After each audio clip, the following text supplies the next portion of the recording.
How do you build a high-performing culture? This is Culture Architects.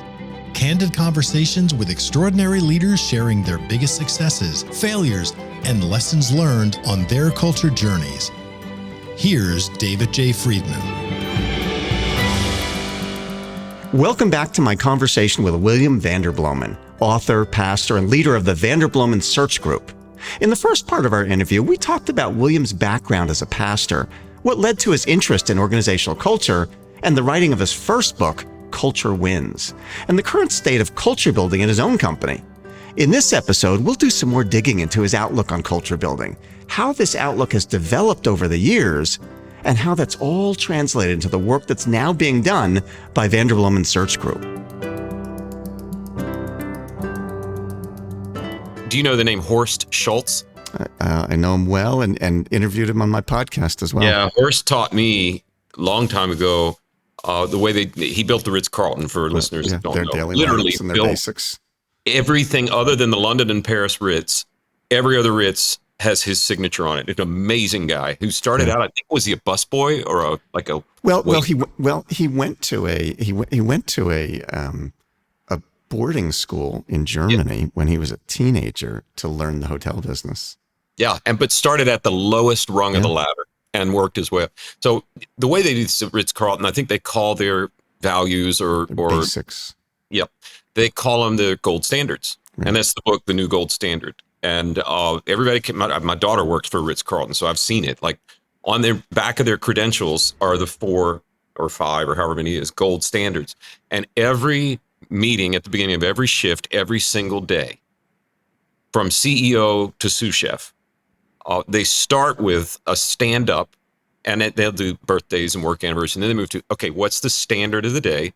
Yeah. And they rotate who has to run point on that. And all you have to do is say, this week, I saw David living out the value of follow up everything when he did this, this, and this. And I'm trying to learn from that, and I'm trying to get better. So you've elevated the value. So that's kind of what we do. We do one a month. So every week that month, when we have all staff, we'll hear different stories. And there's usually a culture event every month, and we'll try and sync it with whatever that value is. One time we were looking at, it doesn't have to be expensive. We were much poorer company at the time, and we were looking at solution side living. It's one of our 9 values. And our millennial on staff, we had a bunch of them, but this particular one in charge of culture said, can we go do an escape room? And I said, well, I know that's the hip thing to do. This is a long time ago. But why do you want to go do that? She said, because it will teach us how to solve a problem we haven't seen. And that's what we're focused on this month. And I thought, that's brilliant. You're smarter than I am. Run with it. So, man, there are a lot of ways to do it, but your way of one a week, every single meeting, I love it. Yeah. And there are a number of different things you can do like that, but the cadence of taking one every week. And I would just, the advice I have given so many employers is that when people ask me sometimes, so Ritz-Carlton does it daily. We have a couple clients that do it daily, but the rest of us do focus on one a week. When people ask me about what's the right cadence, should it be daily, weekly, monthly, whatever, my own experience with this is that the one challenge with being as infrequent as monthly is we tend to, not always, but we tend to think about it when we're talking about it today. And then if we're not really doing anything for 28 more days or 30 more days, it's not as fresh in our mind. Whereas a weekly schedule puts a little more intensity of focus on it. Because we're really highly focused this week. And so there's some value in considering, a weekly cycle to things. Yeah. And we've even added a few things along the way, like you have a culture team, not just one. We started with one person. We called it the culture whip, like in Congress. Whip up votes, somebody to make sure we've spread it out a little bit since then. And they'll send out emails, during that month and say, spotted this article on Harvard Business Review. It really talks about solution side living. Let's all read it. And then that'll give us something to talk about when we're together. So we're trying to hit it like a kind of a Muhammad Ali rope-a-dope way of doing it. Just a little from here, a little from there. And hopefully by the end of the month, that value is driven pretty deep. With the biggest part of our infusion of culture is in onboarding. And we have a very, you're familiar with HubSpot? Yep, we use it. Yeah, sure. As a funnel. So years ago, we thought, what if we flip the script? Instead of you got potential customers at the top of the funnel reading your blog, and then it moves down, and then they're engaged, and then they're raving fans. What if we treated new employees like a HubSpot prospect? Mm-hmm. Built an automated funnel over their first 90 days. It starts them up here, and it moves them a little more, and it moves them a little more. Very cool. Down a required reading list, down, notes, and the workflows actually don't just go to the new employee. They go to the boss of the new employee. New person's showing up, make sure you drive this value by doing this. And we've tried a lot of different things over the years, but we're still learning as we go. Yeah, well, we always are. So curious, you've got these 9 values. When did you come up with them, and have they changed at all over time? Or do you see them as, no, we got to stick with these? Yeah, I don't, I can tell you how we came up with them. Whether or not we add or change, I don't know the answer to that. Mm-hmm. I know the company is different than it was when we started the values. You grow, you change things, you get bigger, things move slower. Response time is harder in a big company than it is in a small. So, where we were a PT boat, we're not an aircraft carrier now, but it's much harder to turn quickly the bigger the boat, right? How many employees do you have? We have 40 full-time. Got it. At least, it's early today. Go either way. Yeah. But we're not a big business, but when we started the values, nearly everybody was doing every job. Mm-hmm. It was small. And the way we discovered what I like to say, we didn't name the values, or we didn't draw them up. We discovered that they were there, was a bit of an archaeological dig. We went away for a couple days and we said, and we were just flying blind. So we probably did it totally wrong. But if it worked, it's right. Put the big butcher paper up on the walls, and we said, okay, let's think back. We're 3 years old, or however old it was at the time. Let's think back. Everybody think about a day that you went home from work and you looked at your spouse, or you talked to your friends, and you said, we won today. Mm-hmm. We did good. Okay, get that picture in your mind, and then we're going to go around and share those stories. So, and it took a long time. Mm-hmm. And, eventually the walls are covered with butcher paper of people telling stories of when we won. And then we said, okay. That's when we're working at our best. What were we doing that enabled that? And it led to 30 or 40 different, we got back to people quickly, and, we solved a puzzle we'd never seen before. Like lots of different, then and there's probably a better way, but then I said, okay, great. We're going to leave that where it is. And I had the intention of dealing with it right away, but we were growing. We didn't have much time. So they got stuck in a drawer, like most retreats, and nothing done with it. And then about 6-8 months later, I pulled it back out. That was actually the best mistake I made for our cultural values, because it, as you say, marinated a little bit. And I dropped back and said, okay, I'll be wordsmith. I'll try and find some common buckets here. I think we had it down to 15 buckets at the time of different things we were doing, and tried to make it the most irreducible number, so you don't have too many. 9 is probably too many, but I have 30 fundamentals. Okay. Well, we got down to the 9 that seemed to make sense. And then we wordsmithed together a little bit, and then I went away and came up with final wording. And there's probably a lot better way to do this, but that's how we did it. And it was 9, which, by the way, made me crazy, because I'm probably a little OCD. And why is this not 10? Why can't even down to my first career? Can we not have 2 stone tablets? And I even thought about, well, why don't we add one more? No, I'm going to trust the process. So the picture is not, I went on the mountain and figured out our cultural values. No, the picture is we were all at the bottom of the mountain, and we were digging around in our world, figuring out what are we. So that's how we came up with them. And so how many years ago, what year was that you came up with them?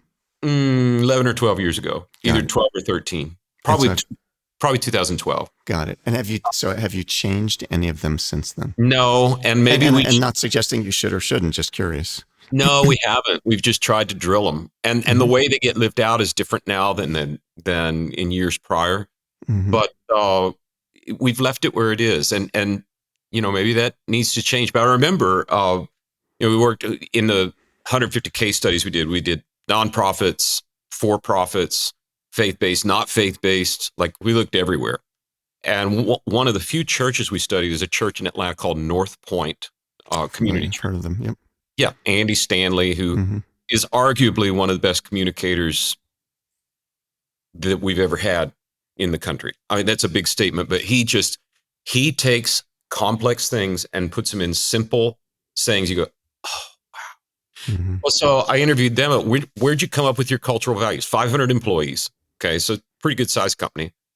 And how long did it take you? And they said, it took a year. And you have the best wordsmith on the planet. You've been around for 20 years. You already know what y'all do. They said, well, we kind of realized the old timers were doing inside jokes and the new people didn't know. And it's time to codify this and put it around words.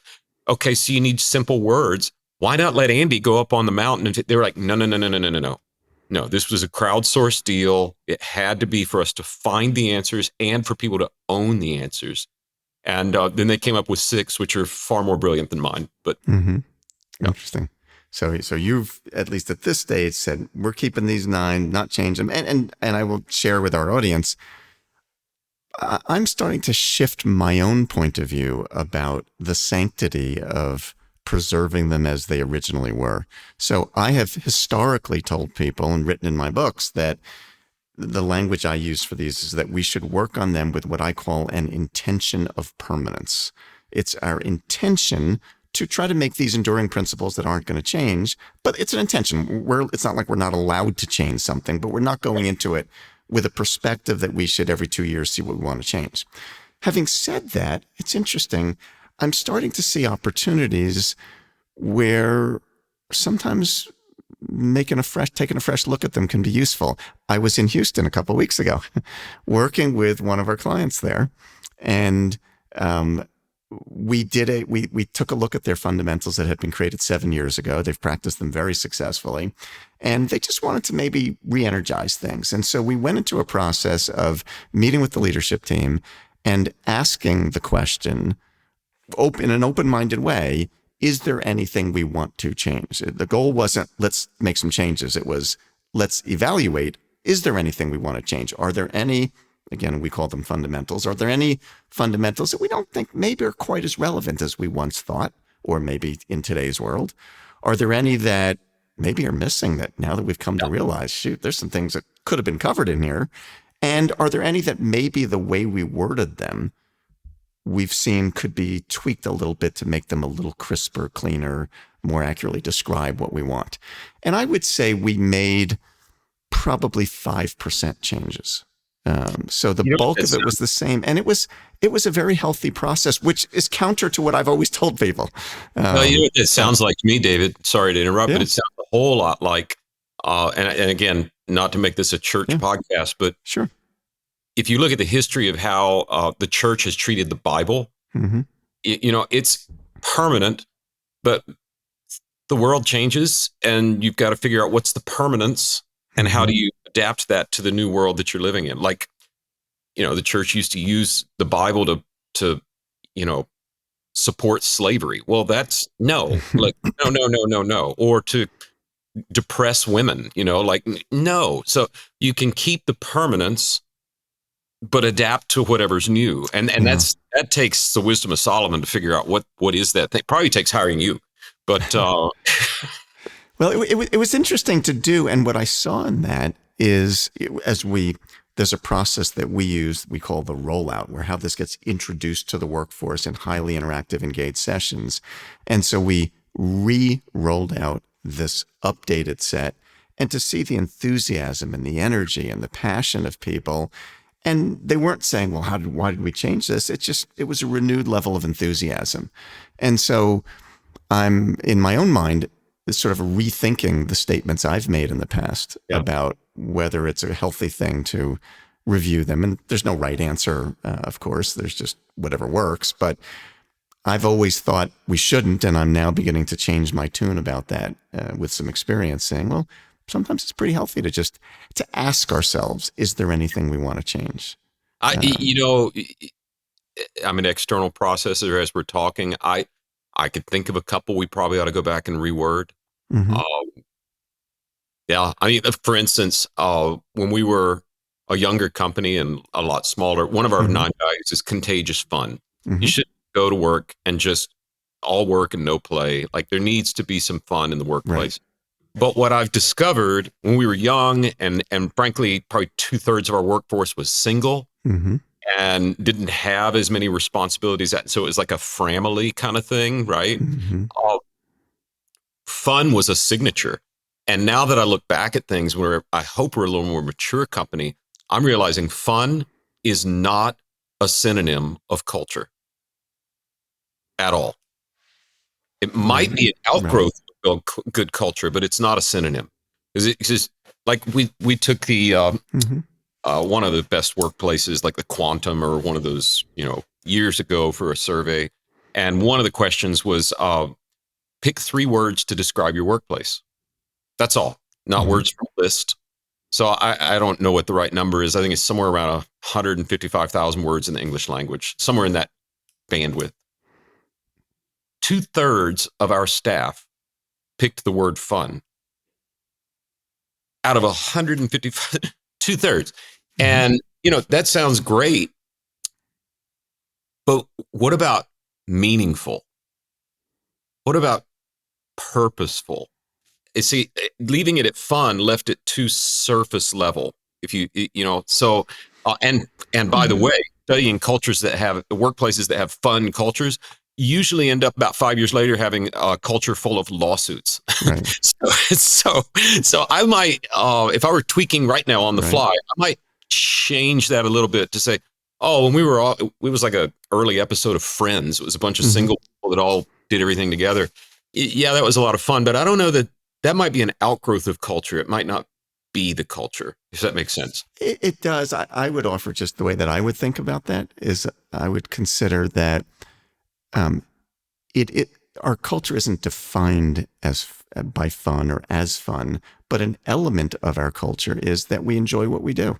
And if it's a place where we're not reminding ourselves that we should be enjoying what we're doing and the people we're hanging around with and the things that we do most of the time, it's probably not a very healthy place if we're not generally having fun. Now, again, the definition of our culture isn't we're here to have fun. That's not the purpose of our company or our culture. But I think reminding ourselves that at the end of the day, we don't want to lose sight of the fact that we should be enjoying this. Yeah. I think that's a healthy reminder. And in fact, I sometimes say, because I would tell you that the vast majority of our clients, not all, but the vast majority have some fundamental around, we often call it keeping things fun. Right. And it's just sort of like a reminder that in the stress of daily things, sometimes we can take ourselves too seriously. And most of us, I mean, there are companies that do life and death work, but they're rare. Most of us, what we're doing is not life and death. If you didn't fulfill that search as quickly as you hoped you would, no one's going to die about this. And sometimes when you care as deeply as I suspect you do about the quality of what you're doing, sometimes you can take yourself too seriously. And a little reminder that this isn't life and death, and we got to keep some perspective here, can be a healthy element of the culture, not the defining of the culture, but an element in that culture. That's super helpful.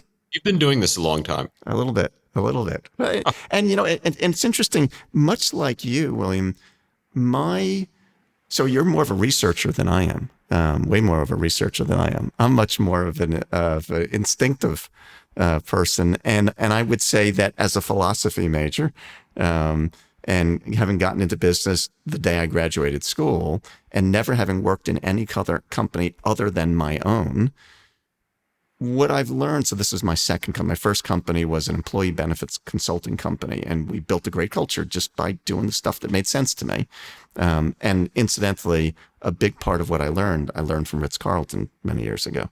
So we give them credit for everything I ever teach came from what I learned from Ritz. What other major company do you know that has become an adjective? Yeah. Ritzy was not a word before the Ritz. Yeah. I mean, they know how to do it. And what attracted me to them was the consistency with which they do it. Yes. And I knew there had to be systems and processes that led to that. And so I learned a lot. This goes back 20 plus years ago from them. and instituted a lot of things that we did in my first company. But Well, what I was going to say about that is that after I sold that first company and built the second company, most of what I have learned has just been intuitive observation, reflection, noticing what things seem to work and what things don't seem to work. But over time, we've built, a lot of material about how to do this, but it really wasn't research based. It was just what we've noticed works. well, David, Seems to resonate. we've worked with a lot of companies, organizations, churches, schools, et cetera, where the current CEO is the founder. Mm-hmm. And, we've found that most of the time people who have a fairly successful organization and the founder's there, the founder has a pretty good gut. Yes. And I get nervous that my gut's going to be wrong. So I just try and do research and make sure I'm not crazy. And, but I think every good leader out there, if you're doing well and you started your organization, you probably have a pretty good gut, and you probably know your organization better than anybody else. So, yes, that's true. I think that's true in my experience. What I would add to that is, and I think the difference between being good and great is the great ones had good gut and were reflective enough to say, what does my gut tell me? And how do I translate that into things that we can articulate and teach and institutionalize? So the good companies had founders with good guts, and just because they were nice people and they had good instincts, they did a lot of good things. The best companies said, wow, that really worked. I wonder what's happening here. And I articulate, how did we get so successful? Mm-hmm. And can I document that and articulate that and teach it to people so that success can continue beyond my instincts? And now you're back to Ritz-Carlton with a good German structured engineering-minded founder. Yes, exactly. Well, and you think about engineering, I've said to many that engineers think you can engineer everything. And to a certain extent, you can. That there is a way to engineer culture. And what you and I have been talking about is how do you purposely create that instead of allowing it to happen by accident? Well, and what I've done is done that purposely. David, is to hire. I'm not an integrator. I'm a visionary, right? I've had to learn to find integrators who can ask those questions and make me sit down and begin to articulate what that vision is. And that's okay. That's not me being negligent leader. That's the engineering piece. Like, for instance, Bernard Arnault, the richest man in the world, runs LVMH and owns most of it, right? Everybody's like, what fashion did he start in? What fashion industry? No, he went to engineering school. He's an engineer at heart, and he's been able to systematize these things that work for so long, and the flywheel is spinning so fast now that it just amazing. Keeps going. Well, and that's the way that we sometimes talk about it with a founder like you, is to say what we need to be able to do is to extract Williamness from you.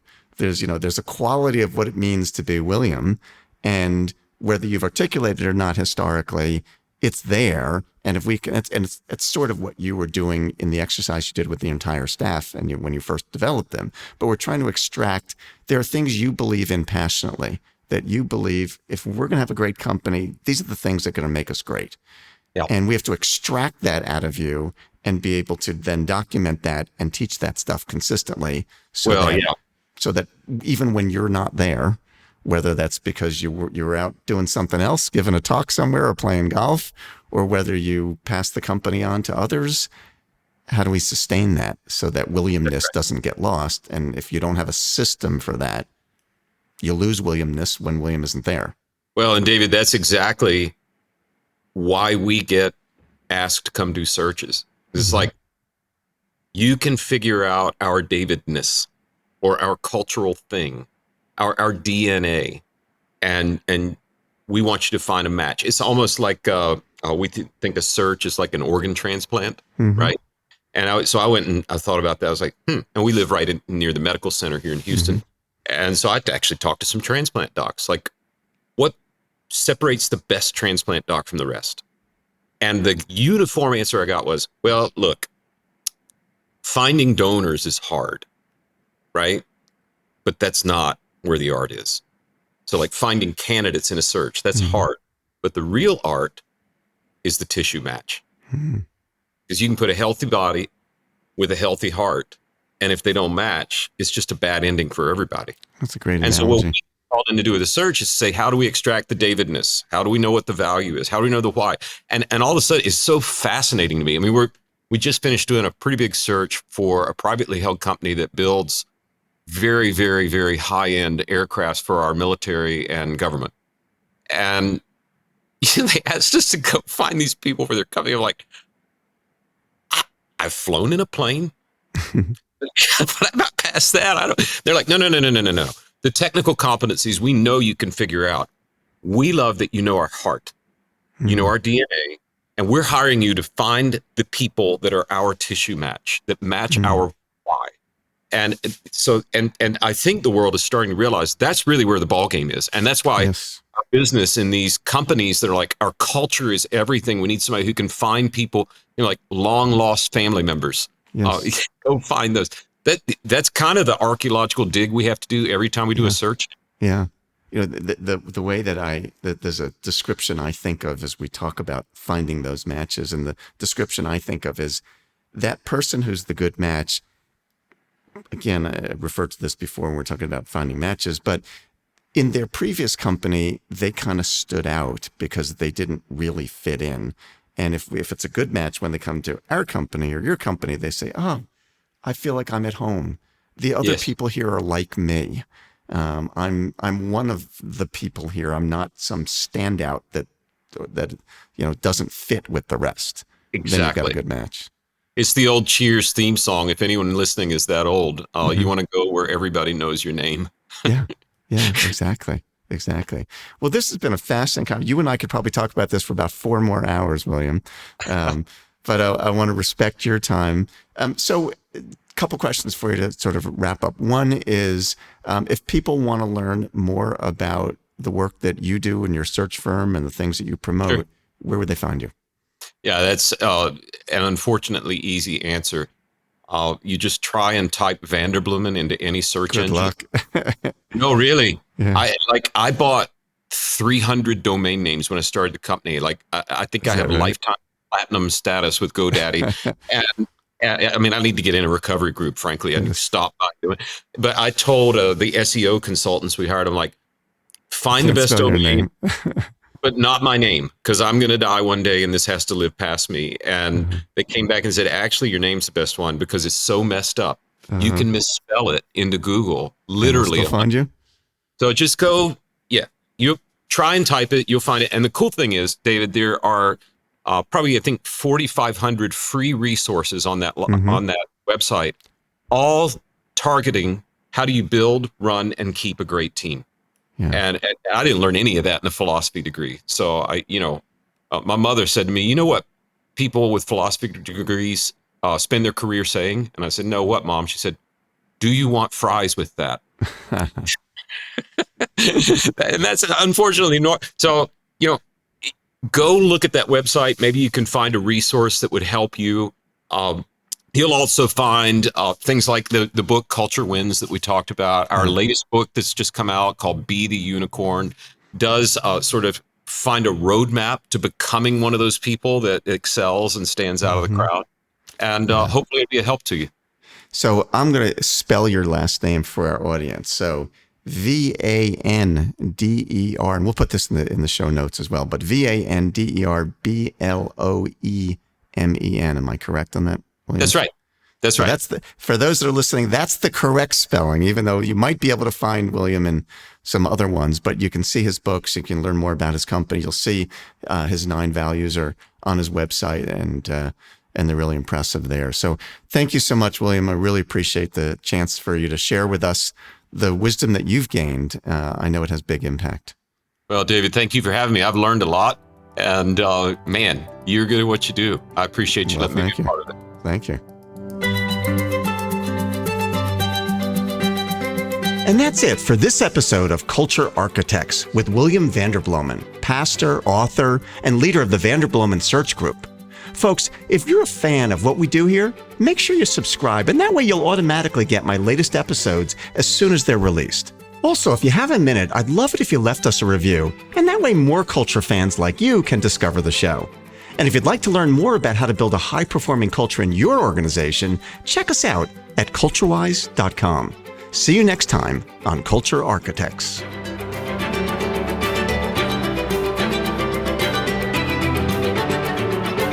This has been Culture Architects with David J. Friedman.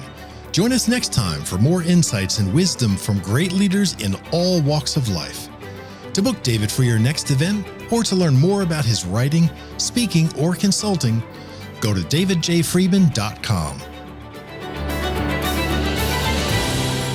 Culture Architects with David J. Friedman is a production of CultureWise.